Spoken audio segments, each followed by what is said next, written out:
ahead, you sing it, Tom. If I could cut your father, father food, father to the father, and my father to the food. I'm looking to the right and I'm looking to the left. Gotta stay on the beat. Tom, you gotta stay on the beat. Oh, okay. Gotta stay on the beat.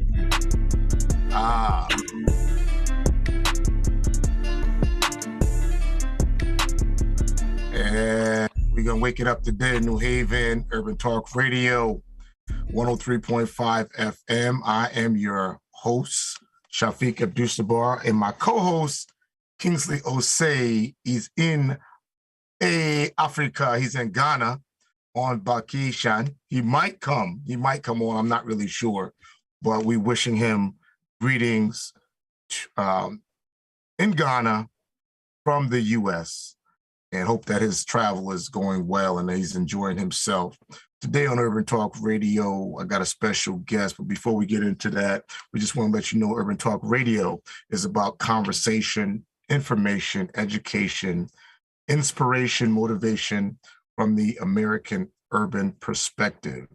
We are airing live on 103.5 FM, and you can also stream this show live on your smartphone, computer, or your computer device by logging on to newhavenindependent.org. I have that right, newhavenindependent.org. So today on Urban Talk Radio, I have a dear friend of mine. I've known this man for decades, and he is my neighbor as well. He's one of my neighbors. He lives in my neighborhood, and he's also one of my mentors. Because as you know, I will tell y'all in a heartbeat, I will steal your daddy, I will steal your uncle, and I will steal your big brother if they can offer me some insight on how to be successful. Okay? And Tom is one of those people that I have allowed to learn things from him and how he operates and navigates his way throughout, the things that he comes across in the city. So today on Urban Talk Radio, you can stream this on your phone. You can also log on to, forgot Kingsley has a site that you can get on his Facebook. I think it's Connecticut Against Violence is his Facebook, but I'm gonna find it while we're talking so I can make sure that I have it up there. But the most important thing today is that you listen to this and remember that this will be recorded so you can be able to listen to it at a later date. So there's a lot of things going on in the city of New Haven, and I would be remiss if I did not send out prayers to the family of Randy Cox and to Randy Cox, who was injured during being taken in custody by the police just this past Juneteenth. There is a lot of energy around this. There's a lot of issues around this. And many of you know, I am a retired police sergeant from the New Haven PD. I'm also a member of the task force on police accountability, which we just completed the report. I believe it was about 2 or 3 months ago. So this has been my life's work. I saw Michael Jefferson yesterday at the event with Ben Crump and Scott X and Robin Porter and several others. His room was the who's who at the Stetson Library, and I was reminded that I reminded Mike. I said, "You're sitting up there," and I remember when he and I started the All Civilian Review Board Against Police Brutality back in 1995. Mike was the president, and I was the vice president, and here we are now. So, I'll just put it on the record. Certainly what happened was extraordinarily disturbing to me on the film. I will not be making any more public comments beyond that because I'm very well versed in the police accountability bill and the entire procedure. So I have an idea what's going to happen. And, people are paid to do their job. They just right at this point, they will do their job and it'll go through the due process. And I'm big on due process because that's a very tricky component that often has not served Black people well. And so we have to use it all the time. So that is you've heard it from me. Tom Ficklin, which often I'm sure people get your name as Tom Ficklin, but it's really Tom Ficklin. You look young. You want to tell us how old you are, or you want to keep it a secret? No, I'll gladly share because I'm a big Deepak Chopra fan, and Okay. I believe in a lot of things he talks about in terms of the juxtaposition of eternity and infinite versus our perception of time. That time is an invention. But I'm blessed next in 13 days to turn 73. What? And I was born in 1949. And it's such a blessing to say that. And I just encourage people that even if Shafiq, even if you were interviewing me, and I've said this publicly, well, I've said this to various people, if we were having this conversation, if I was in hospice right now, I want to say to you, and I would say to you that it is well. So we never know when, the clock will tick on us. Yeah. But every day is, I also post on Facebook a lot that every day is a blessing and a present and an eternal present. So, this is going to be a fun show, Tom. We're just going to relax. Paul Bass always tells me every time I'm doing something, he says, "Are you having fun?" I'm like, yeah, I think I'm having fun. So today I want to make sure that we're having a little fun on our. Let me ask you this. Did anybody ever tell you look like Don Cornelius? When I, not Don Cornelius as much, but certainly in my early iterations, there was people would perceive a resemblance to Bill Cosby. At that point, during those years, that was it was a nice compliment. I haven't, that comparison hasn't been made. Now it's a Death Star. It's a Death Star sticky note. It's a Death Star sticky note. Dun, dun, dun, dun. All right, well, listen. All right, so let me tell you ask you this. How you got such a smooth voice, man? Your voice is like if your voice was an app, the law enforcement would use it for de-escalation. They would be like, hit the Tom Ficklin, get your Tom Ficklin. Yeah, I just need everybody to just relax right now and think about where's your voice come from, man? Is that your natural voice, or have you mastered this level of calmness? Where does that come from? Because you seem to be very at peace all the time. Let me say, Shafiq, we are going to have fun, and I certainly believe that even if you think you're struggling or in the midst of a battle, there can be joy / fun / exhilaration in the process. In terms of the voice, I don't have an answer for you. I think people generally, I think, know me as the person that loves philosophy, and I would say that every voice is a voice, can be a voice of melody and harmony. I listen to the birds each morning and ask them what they are telling me. So voices, sound, vibration penetrates our body consciously and unconsciously. I've gotten positive feedback, as you referenced, to the melody, and I will share that I am going to probably participate more in on some of the local karaoke's. So you can sing. You can sing. Well, I'm going to put it to the test. I'm going to put it to the people. You want to give us a demo? What's your favorite song? My favorite song, I'd have to say, would be the African National Anthem, ANC, the national anthem. Okay. What's the best song you can sing? Now let's get to the song that you can actually sing with. Which one is that? I can sing. I believe I have like a 2.5 octave range. Okay. So I can do falsetto. I can do bass. I can do tenor. I can do all right. Tenor. I'm okay. The block party is going to feature Tom Ficklin. Acapella. We're going to get down. Absolutely. Yeah, put you and Selma together. Selma played the guitar. So absolutely. Yeah, man. Oh, I love it. You, Selma, and Millie. But I see. The thing is, I believe that we all have a voice. I can't sing, Tom. And so when someone says that, depends on your definition of singing. Also, you can hum, you can beat, you've seen spoken word. So I think we get. I can clap.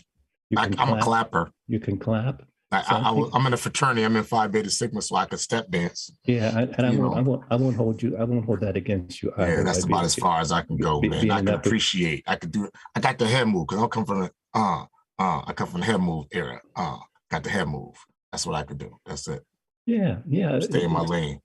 It's manifesting the rhythm of your body, mind, spirit. If it was a highway, there would be one highway for cool, smooth singing voices. That would be Tom Ficklin.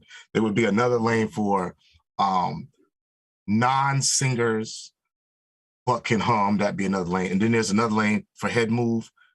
I would be in the head move lane. That's it. I'm in the head move lane. But see, you depict, for me, my mind goes to what a symphony. I'm trying to talk about the symphony of the human voices. So even just a regular symphony, you see the flutes and you see the trombones and you see the tubas and you see the drummers. So you can contribute to the overall harmony, even when you think you don't have to be a soloist. Is my point. But even, but you do have solos sometimes in operas, etc. But So my point is that we really got to understand that we're all participating in the symphony of life. and that's going to be, as we get later in this conversation, that will be a conversation that we will work on talking about that, because what I want to know right now and what I would like for our listeners to know is, who is Tom Ficklin? Right.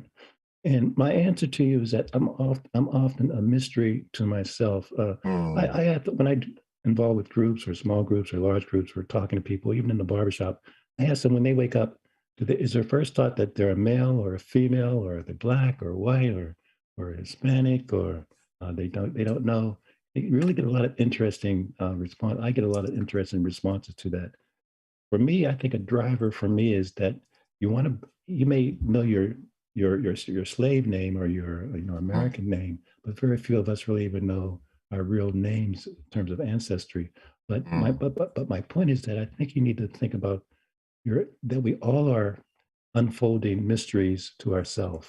That we all are unfolding mysteries to ourselves, emerging mysteries. So when you talk about innovation, creativity, um, uh, moving ahead in life, the exploration of who you are, the exploration of your gifts, your talents, the challenges. You hear the colloquial thing mentioned, don't only stay in your lane, but try something new. So the mystery, I'm basically, Tom believes in the power of philosophy and of thinking from a philosophical standpoint. So there's a mystery element that you might not ever know, but you're grasping for it. You're redefining it. I'm also an evolutionist, so that who Tom was when he was in high school or college or with the inner city newspaper or with Empower New Haven or with the Urban League, that was one Tom. To say it another way, Tyler Perry's one of his shows, I really was impressed with a scene from one of his shows where a couple gets married, and he talks about your marriage vow should be, I'm going to love you, for better or for worse, but I'm also going to love the emerging selves that they're going to emerge, 10 years, 15, 20 years down the road. So to make that faith claim that people change, evolve, you change when you interact with others, but also sometimes you change and you don't even realize until the change has happened. In terms of the butterfly kind of situation. So who I am is I think my public record is pretty clear, but I enjoy the mystery of the self, explore and new challenges. So let me ask you this, Tom. Let's talk about. Give me a little bit about you growing up in your childhood. Where are you from? So I was born in Pittsburgh in 1949, and uh, came to Connecticut. Although I never thought I would return, but came to Connecticut in 1964. Okay. How old were you? So I was 14 years old when I came to Connecticut, Okay. but not to live with my family. Okay. Let me fast forward. I am the oldest Black graduate from Choate Rosemary Hall as we speak. So I attended Choate in 64, this program called the A Better Chance. Is that the Choate in Wallingford? That's the Choate Rosemary Hall. It wasn't Rosemary Hall, but the Choate in Wallingford. Okay. So some people might know of this organization, which still exists. A Better Chance. So there was a program started in 1962, 1963, where the headmasters from these elite schools realized that they really were going to be in a bad shape if they didn't begin to recruit black students. So So the you were the headma- first so I was in the first class for the A Better Chance class. before you could go to school with white people. You were in school before segregation. Uh, well, I mean, there are some schools that are still segregated. So I'm not sure what you're implying. So so the Civil Rights Bill wasn't approved until 1965, and Yes, if I have that correct, yes, and so that's the point I'm trying to make. That yeah.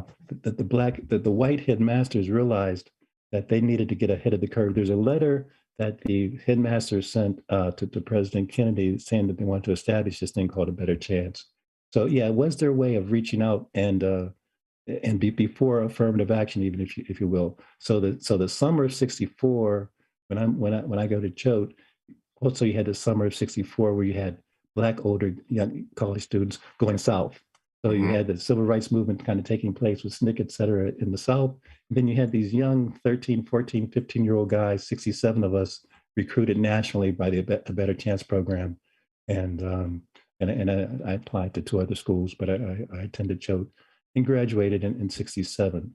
Okay. Did not expect to return to Connecticut, because life goes on. And I went to Bucknell undergrad, but then I applied to the divinity school here. Don't ask Okay. me why I applied. I've been still searching that answer. It wasn't for the vocational end, but I do know it was for the opportunity to kind of pursue my graduate school education at Yale, but also the divinity school program at that time, and this is still generally true, was very wide open. So if you don't go into the ministry, you can still do your practicum by your field-based work, if you will.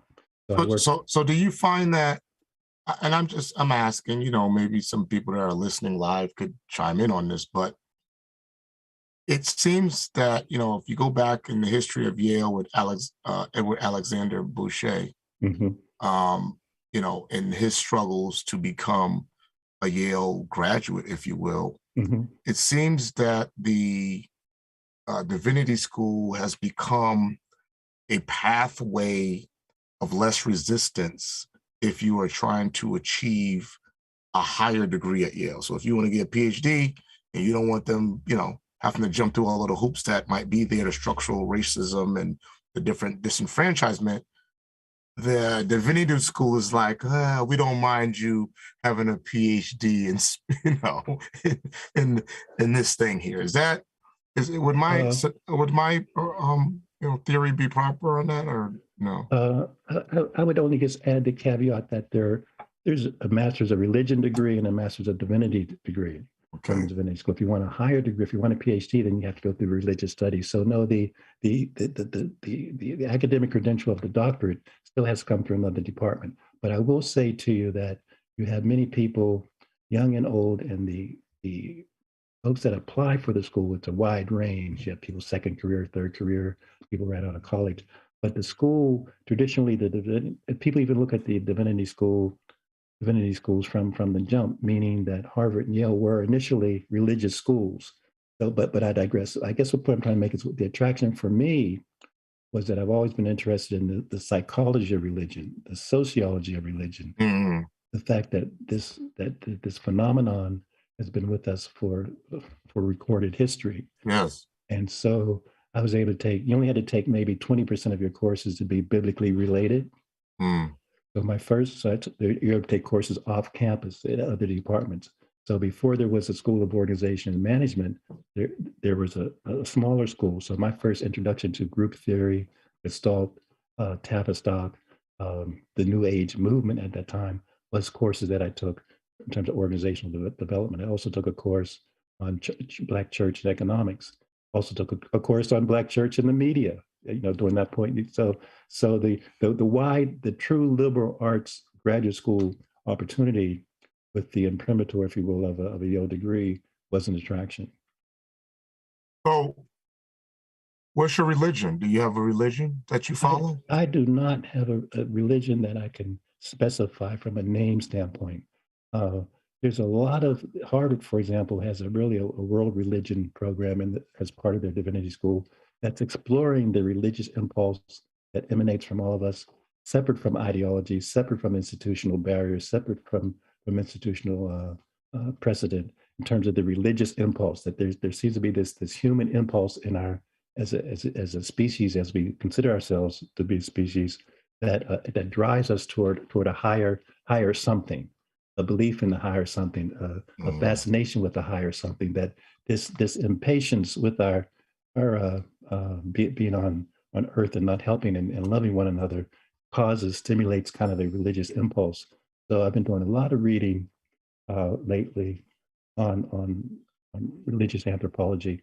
And so, yeah, I mean, people. So I used to joke as a kid that I celebrate uh, church, if you will, on Friday, Saturday, and Sunday. So what do I mean by that? You know, the Abraham at what three, right? I mean, some people consider Abraham to be the father of three major religions. So um, I do believe that there's this mystery also of uh, of what your life means.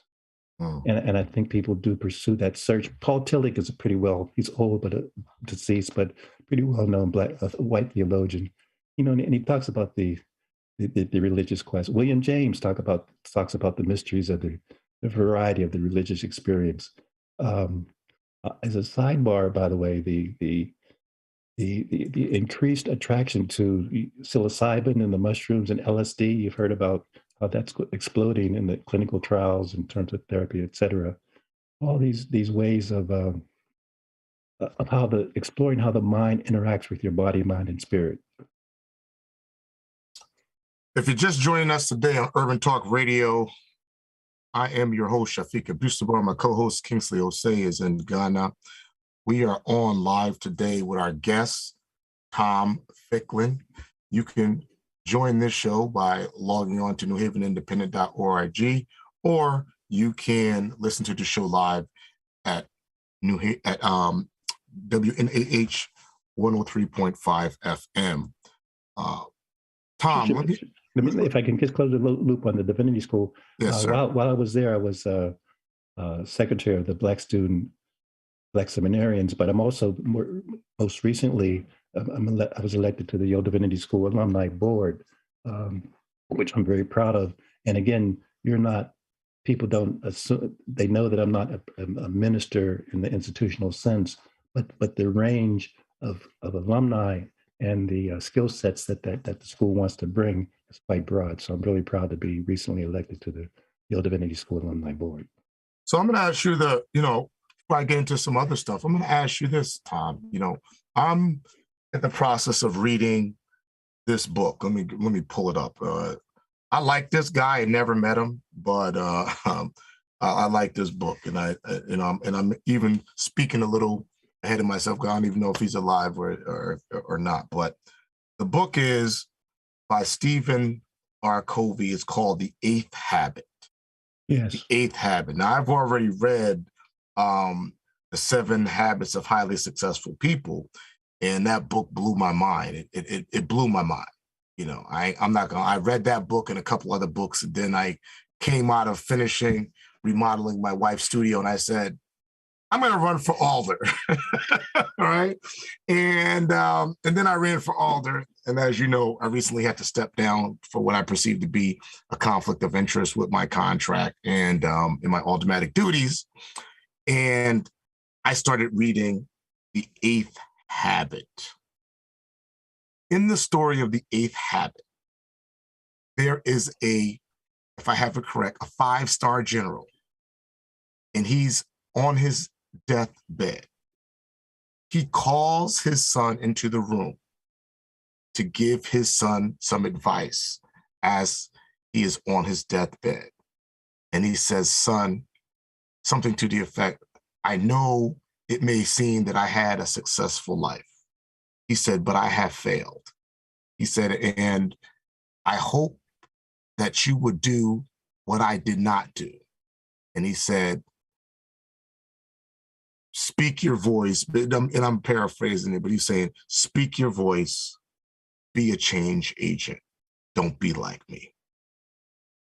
And so as I've read more of the book, they talk more about real change, and being a real change agent is not always just about you wanting to be the best you can at something. I'm going to be the best that I can. And then when you leave, you actually hope that the person that comes behind you does not do as well, so that people will say, oh, they didn't do as good as you did it. But they said, but the real change agent, another component of it, is ensuring that the person that comes behind you in the future, the farther future, will be even more successful.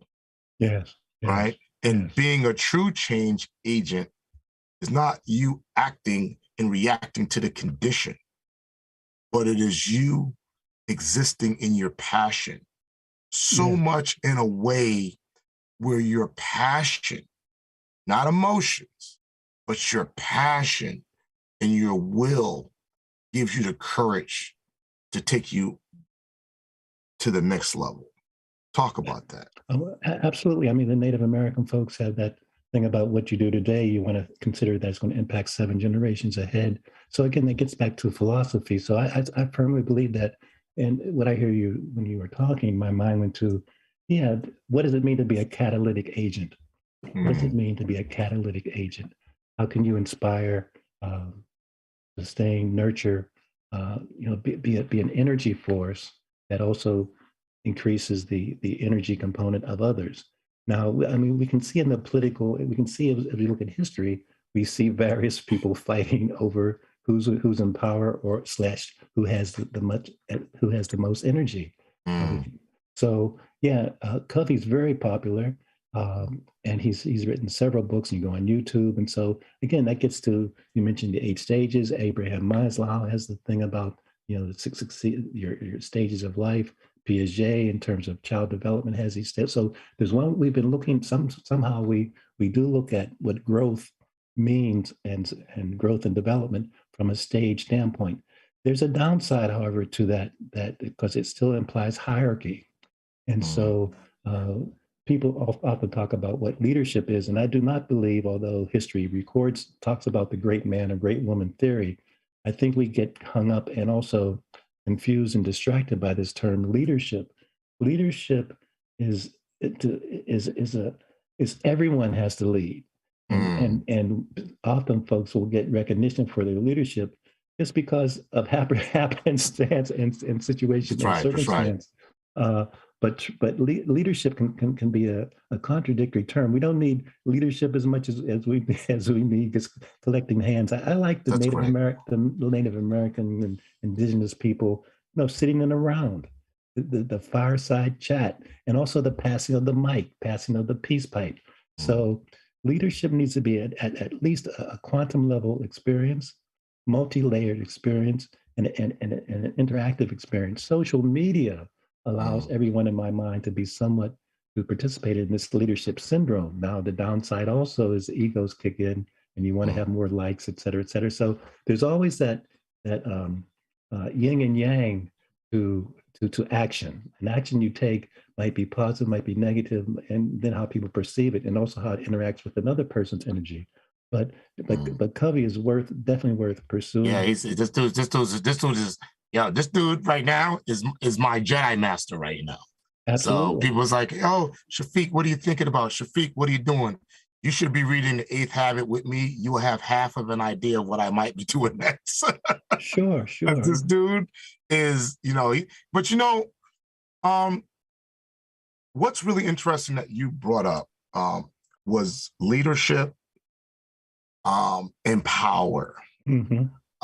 And what I have found, and I'm going to be very specific to our African American communities, and I'm only speaking about our African American communities because I've learned in my life. I'm 55 years old.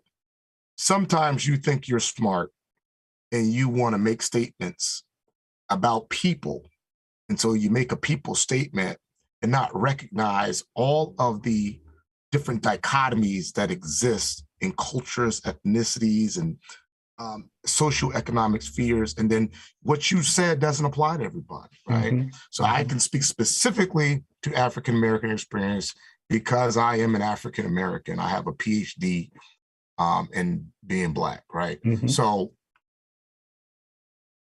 what I have found where we are failing as an African American community and where we seem to can't get it together is we don't see leadership as the collective responsibility of the community, where the community sees itself collectively as the leadership. We are still stuck in what I call, Black people, I call it, we're waiting for a few historical people in life. That's just how African Americans, in my opinion, have been trained, indoctrinated, programmed, and what is the other word I want to process to think.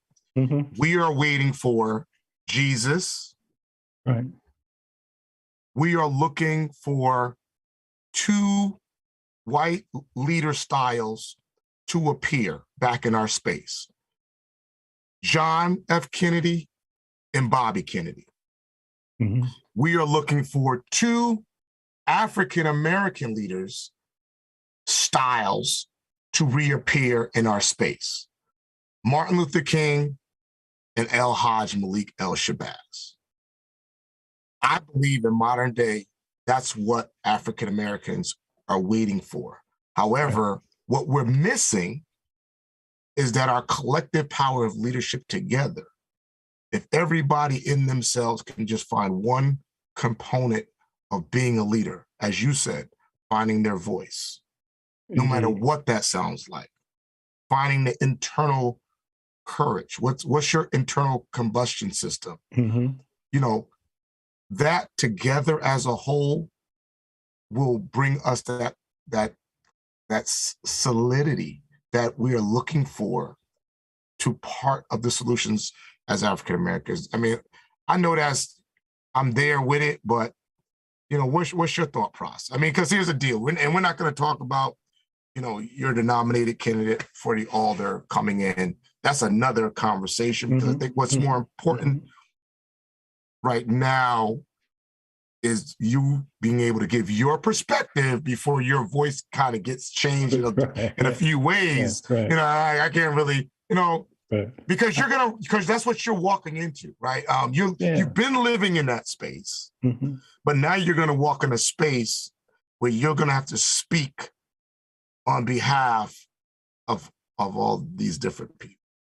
Right, and I'm going to say speak on behalf, but I also want to hopefully modify that to be able to speak with. I might have the microphone, but I might be able to pass the mic and or archive what we've collectively said. In terms of leadership, I don't disagree with what you mentioned. I would just add on for consideration that the social psychological, the mental approach to the data and information. What do I mean? You referenced Hajj Malik Al Shabazz. You referenced Martin Luther King Jr. These people were killed. Right. You referenced Bobby and JFK, who went to choke, by the way. They were killed. So my sense is that Jesus was killed.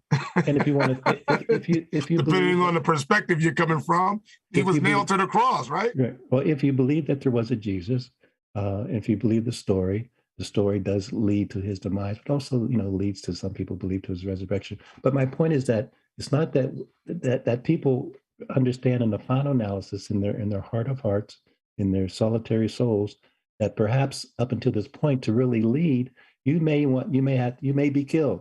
I really, in my mind, it boils down to that. In a way, there's a spectrum of whether you can avoid the bullets or not be in place of the bullets. But yeah, I think our history does show that, Fred Hampton, et cetera, you can be killed. People forget about the folks that were. We don't want to think about the lynching. So my point is that it's not that people don't want to lead. There could be. They just don't want to die. They don't want to die doing it. Perhaps they don't want to die. And I say perhaps because some people do have a complex where they want to be a testimony in history. But I think the fear element, and the fear has been instilled for so long, and daily, minute by minute, you referenced the situation last week. Uh, so yeah, the fear element, and then January 6th kind of increases the fear element. The recent Supreme Court decisions increases the fear element. So people can be. It's easy to be intimidated and coward, and then you want to live a life too. You want to go to a vacation. So I would just suggest. I concur with what you mentioned before, but I would suggest to you that that fear element of I can really lose my life if I Mm. step out too far. So I consider you, Tom, certainly a leader. Um, if I could come up with a word, I call them my Jesse Jackson words. They're words that don't really exist. I make these words up, but they mean something. In the I guess you would say in the deconnotative sense. Um, you are a stewardship leader. You're like a combination of community leadership and community stewardship. In stewardship, it took me like 10 years to really understand what the hell stewardship was. Somebody was like, oh, is that a stewardship program? Like, what are you talking about?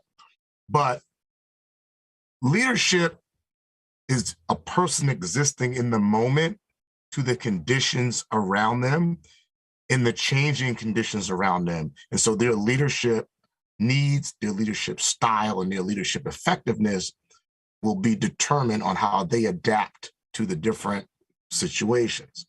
Whereas stewardship is you constantly literally being a constant in an environment to ensure that that environment maintains the gains maybe made by a leader, could be yourself, or you keep out the awareness out there along with the gains, which also attracts and inducts other people to join you. I want to take care of this community space.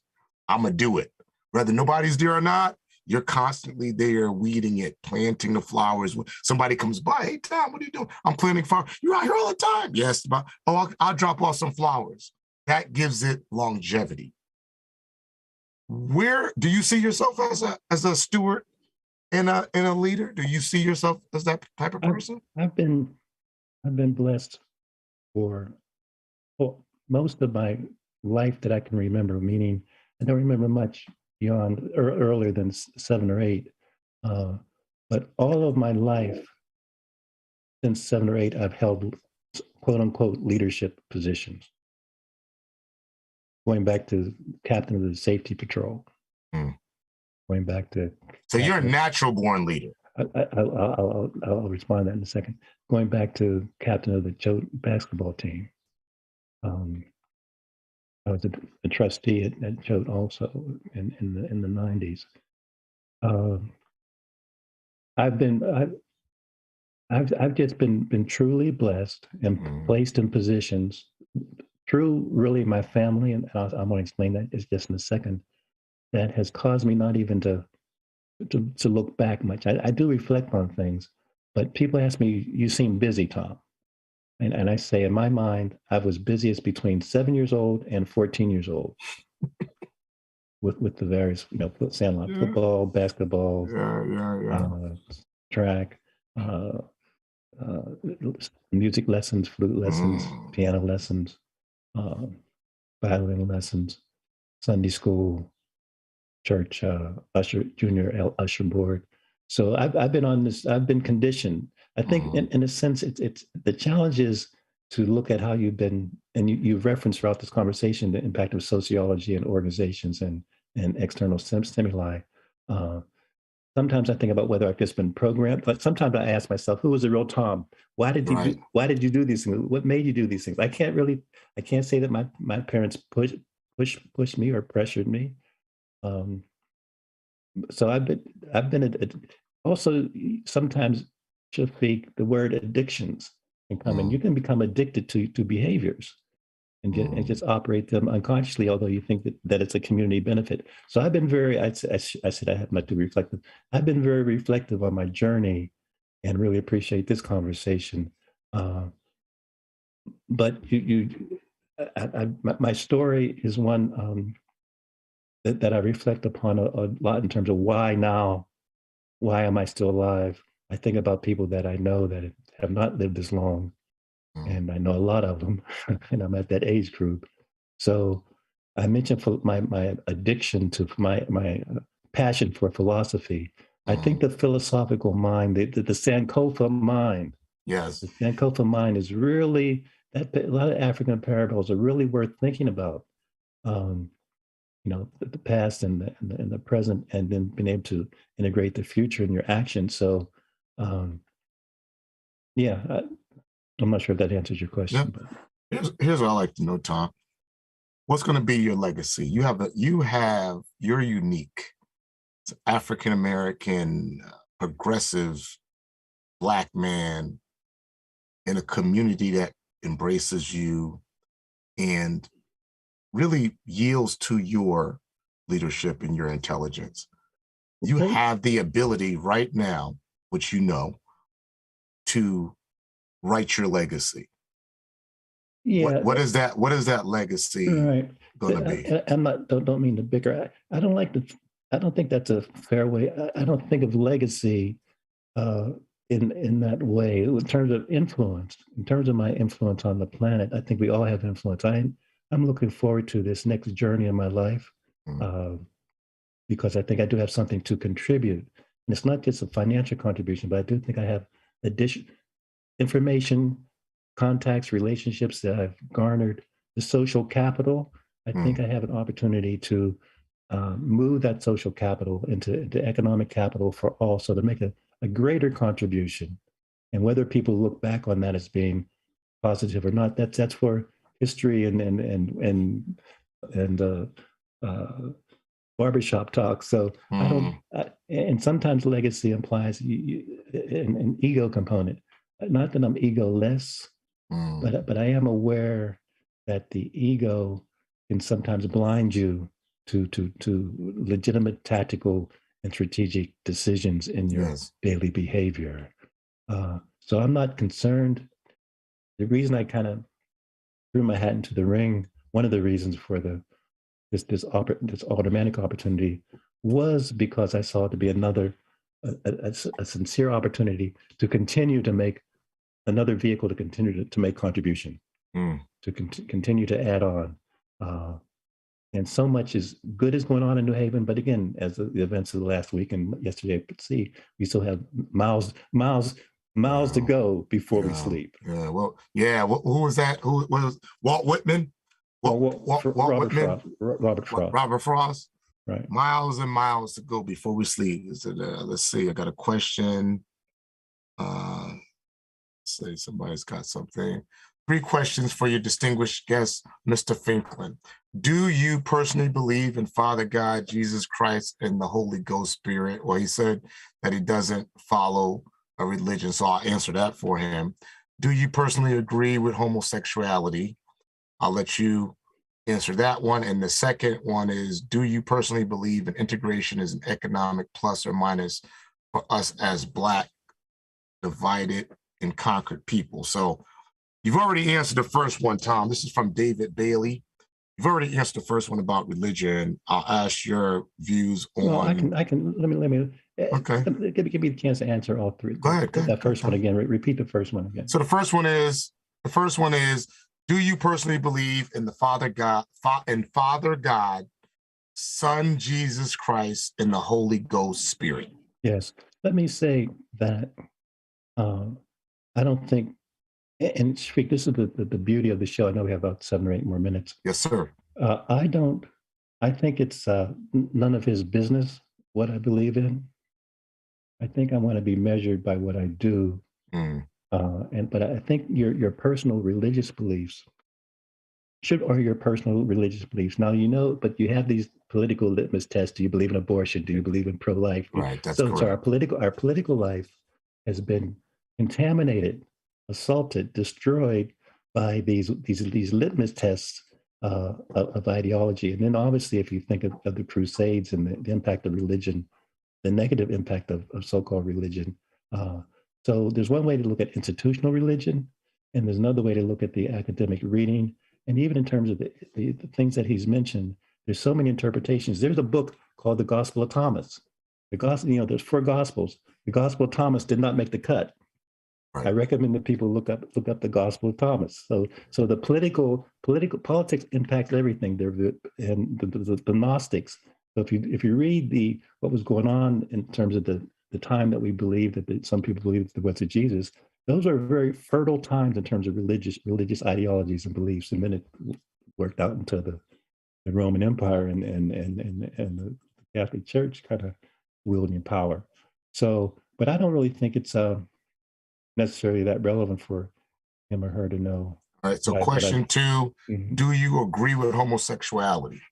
That question also is a personal question. Let me say it like this: the Native American people, we are too Western centered and too impacted by Western religions to really understand the varieties of human experience. And Native American people, they have three and sometimes even four different definitions of sexuality.